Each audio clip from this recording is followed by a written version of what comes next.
அன்பான தேவனுடைய பிள்ளைகளே, இணையற்ற இயேசுவின் இன்ப நாமத்தில் உங்களை வாழ்த்துகிறேன்.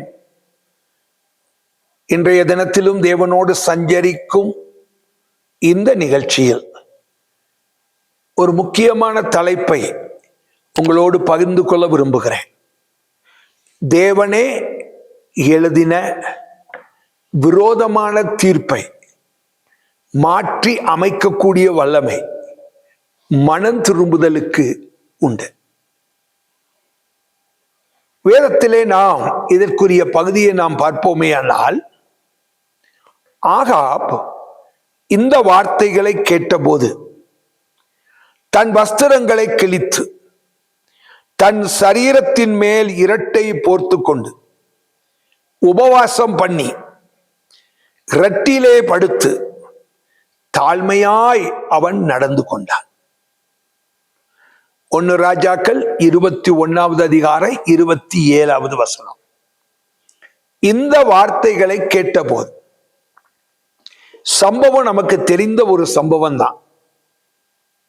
ஆகாப் ராஜா அவனுடைய அரண்மனைக்கு பக்கத்திலே நாபோத் என்கிற சாதாரணமான ஒரு மனிதனுடைய ஒரு திராட்சை தோட்டம் இருந்தது. ராஜாவுக்கு அந்த திராட்சை தோட்டத்தின் மேல் ஒரு கண்.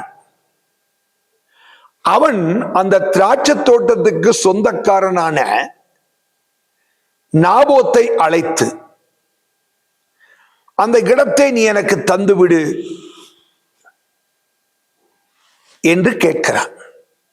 அவனோ ராஜா எத்தனை காரியத்தை அதற்கு பதிலாக தருவதாக இருந்தாலும் அவன் அதை கொடுப்பதிலே அவனுக்கு கொஞ்சமும் இஷ்டம் இல்லை. அவன் சொல்லிவிட்டான், இது முற்பிதாக்கள் எனக்கு கொடுத்த ஆசீர்வாதம், எக்காரணத்தை கொண்டு நான் இதை தரவே மாட்டேன் என்று சொல்லிவிட்டான். அதற்கு பின்பு சூழ்ச்சியாக அந்த நாபோத் கொலை செய்யப்பட்டு அந்த திராட்சை தோட்டமானது ராஜாவினால் சொந்தமாக்கப்படுகிறது. இதை ஆண்டவர் பார்த்து கொண்டே இருக்கிறார். அவர் எப்பொழுதுமே எளியவனை மறக்காத தேவன். ஒரு எளிய மனிதனுக்கு நடந்த தீங்கை அவர் பார்த்துவிட்டு எலியாவினிடத்திலே பேசி அவனை ஆகாப் ராஜாவினிடத்திலே அனுப்புகிறார். ஆகாப் ராஜா அங்கே கடந்து வருகிறான். ஆகாப் ராஜாவினிடத்திலே எலியா கடந்து வந்து இப்பொழுது பேசுகிறான். என்ன பேசுகிறான் என்று சொன்னால், நாபோத்துடைய இடம் அவன் கொடுக்காதபடியினால் நீ அவனை கொலை செய்து விட்டாய் என்று சொல்லி ஆண்டவர் என்ன சொல்ல சொன்னாரோ அதை ராஜாவினிடத்திலே பேசுகிறான். இந்த நேரத்தில் தான் அந்த எலியா தீர்க்கதரிசி ராஜாவினிடத்திலே சொல்லுகிறான், நாபோத்தை நீ எப்படி கொலை செய்தாயோ, அந்த இரத்தத்தை எல்லாம் எப்படி நாய்கள் வந்து நக்கியதோ, அதே இடத்திலே உனக்கும் இதே சம்பவம் நடக்கும். நாய்கள் வந்து உன்னுடைய இரத்தத்தையும் நக்கும் என்று சொல்லிவிட்டான். கர்த்தர் சொன்ன வார்த்தை. அப்பொழுது தான் ஆகாப் எலியாவினிடத்திலே இருந்து இந்த வார்த்தை வந்தபோது அதை கேட்டுவிட்டு அவன் என்ன செய்தானா, தன் வஸ்திரங்களை கிழித்து தன் சரீரத்தின் மேல் இரட்டை போர்த்து கொண்டு உபவாசம் பண்ணி இரட்டிலே படுத்து தேவனுக்கு முன்பாக தாழ்மையாய் நடந்து கொண்டான். இது அவனுடைய வாழ்க்கையில ஏற்பட்ட ஒரு சின்ன மனமாற்றம் தான். உண்மையான மனமாற்றமா என்று சொன்னால் அது ஒரு உண்மையான மனமாற்றம் அல்ல.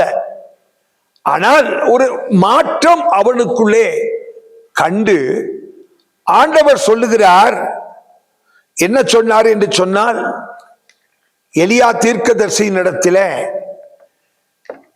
இவன் தன்னை தாழ்த்தி எனக்கு முன்பாக இவன் தன்னை தாழ்த்தினபடியினாலே இவனுடைய காலத்திலே இந்த சம்பவம் நடக்காது, இவனுடைய மகனுடைய காலத்தில தான் இது நடக்கும் என்று சொன்னார். ஏன் நடக்கல? ஆண்டவர் எலியா தீர்க்கதரிசியின் மூலமாய் பேசின வார்த்தைகளை அவன் கேட்டபோது அவனுக்குள்ளே ஒரு சின்ன மனமாற்றம் ஏற்பட்டது. அந்த மனமாற்றம் ஆண்டவர் அவனுக்கு விரோதமாய் சொன்ன காரியத்தை செய்யாதபடிக்கு தடுத்து நிறுத்தியது. வார்த்தைகளை கேட்கிற எனக்கு அன்பான தேவனுடைய பிள்ளைகளை, ஒரு சின்ன மனமாற்றம் பார்த்தீங்களா? வர இருந்த நியாய தீர்ப்புல இருந்தே ஆகாப் ராஜாவையே காப்பாற்றியது என்று சொன்னால், நமக்குள்ள ஒரு உண்மையான மனமாற்றம் எந்த ஒரு காரியத்திலும் இருக்குமே ஆனால், கர்த்தர் நம்மை எந்த அளவுக்கு அந்த தீமைகள் எல்லாவற்றுக்கும் நம்மை விலக்கி காப்பார் இல்லையா? ஆகையினால நம்ம வாழ்க்கையில உண்மையான ஒரு மனமாற்றம், நமக்கு விரோதமாய் இருக்கிற எந்த தீர்ப்புகளையும் அது மாற்றி போடும். கர்த்தர் உங்களை ஆசீர்வதிப்பாராக. மகா கிருபையின் தெய்வமே, எங்கள் பரிசுத்த தகப்பனே, இப்பொழுதும் நாங்கள் தியானித்த வசனங்களை எங்களுக்கு ஆசீர்வதித்து தார். என்னோடு பேசினீங்க, எங்களோடு பேசினீங்க. எங்க வாழ்க்கையிலும் நாங்கள் எந்த பகுதியில இன்னும் மனம் திரும்பணுமோ, நாங்கள் எங்கள் மனம் திரும்புதலின் மூலமாய்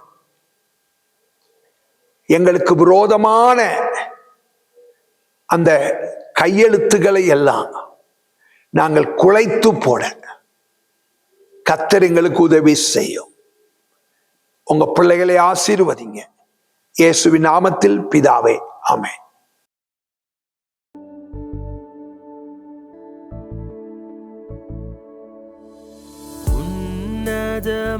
உன்னதமானவரே,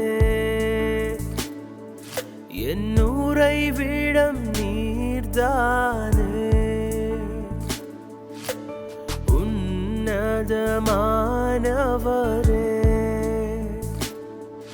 என் உறைவிடம் நீர்தானே.